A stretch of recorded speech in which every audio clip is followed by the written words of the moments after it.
Okay, in Beyond Good and Evil, you play this chick named Jade who wears a green shirt and has really bright green eyes. She's hot, but all she ever does is hang out with weird animal creatures and children, since all the other adults on the planet have been kidnapped by aliens called the Dom Z. There's an army on Hillis called the Alpha Sections, which are supposed to stop the aliens, but they're doing a garbage job of it. So Jade hooks up with the rebel army called the Iris Network, which is a bunch of journalists that are trying to reveal the pretty obvious conspiracy taking place. Jade is armed with a stick that she uses to hit stuff with, a pig sidekick named Paige, and a camera. She uses the camera to take pictures of animals all over the planet, and somebody pays her for those pictures. But she also uses the camera to take pictures of the shady stuff going on. Oh, and she has to collect pearls everywhere she goes. There's this forgetful soldier guy named Double H who becomes Jade's new sidekick after the pig gets kidnapped. Jade discovers that the aliens have been using the people's life force, which they drain out of them on the moon. And then it turns out that Jade isn't really human, but made up of the life essence of an old alien leader. And she rescues everyone and it's over. You can also use a code in the game to unlock some stuff on the internet. I don't know. 500 years ago, Shang Tsung was banished to the Earth Realm. With the aid of Goro, he was able to unbalance the Furies and doom the planet to a chaotic existence.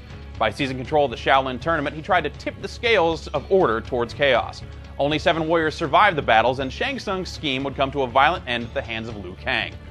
Facing execution over his failure and the apparent death of Goro, Tsung convinces Shao Kahn to grant him a second chance. Shang Tsung's new plan is to lure his enemies to compete in the Outworld, where they'll meet certain death by Shao Kahn himself. Of course, things don't quite work out that way. Liu Kang can now throw low fireballs into this bicycle kick thing, but forget about that. Dude can morph into a freaking dragon! You'd think he'd just do that during the fight and eat everyone in his way or something. Eventually you run into Kentaro, who looks like a cross between Goro and a tiger. That makes him a Geiger, which is pretty much my favorite animal. After killing the poor guy, you face off with this creepy dude in bondage armor who won't shut up. After you beat him, he explodes, which is kinda weird. Then there's some junk about how you fulfilled your destiny or something. Alright, in Monkey Island you play this guy named Thriftweed. No, Seepgood.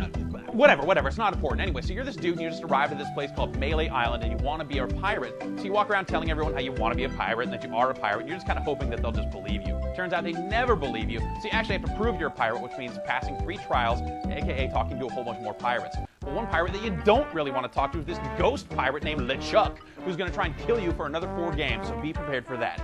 Anyway, so the governor of this island is this hot, aggressive chick named Elaine who has to hit on you because you're a dope who can't ever make your own move. Anyway, there's this local authority, but he's really LeChuck in disguise. He tries to drown you, but Guybrush Peepwood can really hold his breath for a long time underwater. Also, the puzzle isn't hard. So most of the game's about insult sword fighting, which is where you meet a pirate, you call him names, he says something rude to you, and you just have to come up with a witty response. Then the hot governor chick gets kidnapped by the ghost pirate. You end up traveling to this place called Monkey Island, which has a giant monkey head that needs its ears cleaned out. You beat the game by spraying root beer on ghost pirates. They don't like root beer. Then watch the funny credits. Okay, so Oregon Trail is an Apple II game which many American elementary school kids played in classrooms instead of actually having to go to class. This is why everyone likes Oregon Trail. Okay, in Oregon Trail you pick this dude. Just pick a banker, okay? Only bankers can make it to Oregon. Then comes the hardest part of the game, choosing 4 people to come along with you in your wagon. It's fun to pick names of your real friends, but since most of them are going to die a horrible death on the trip, make sure you can handle that.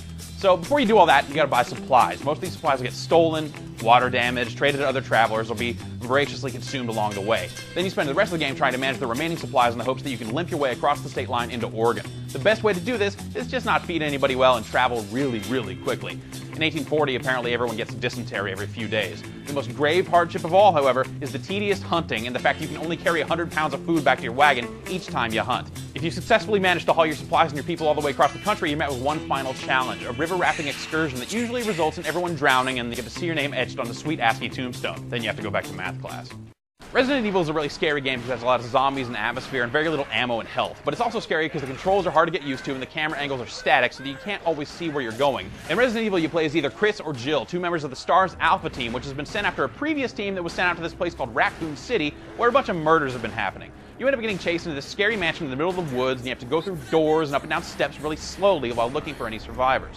There are also these 2 other dudes named Barry and Wesker. Depending on who you're playing, different stuff happens to them, but Barry's a good guy who you'll probably let die unless you're using a walkthrough, and Wesker's a bad guy who secretly works for this company called the Umbrella Corporation, and he'll show up in a bunch of the later Resident Evil games. Umbrella Corporation is this really bad company that's making a biological weapon called the T-Virus, and the zombie people and the dogs that you see all over the mansion are the result of what this weapon can do. Speaking of dogs, they'll jump through the window and you'll scream, for sure. Anyway, the 2 most important plot elements is that Jill's the master of unlocking, and that Wesker made this creature called the Tyrant, which then kills Wesker, but then he's going to show up in a bunch of the later games, so don't really worry about him. Kill Tyrant, and then you can leave.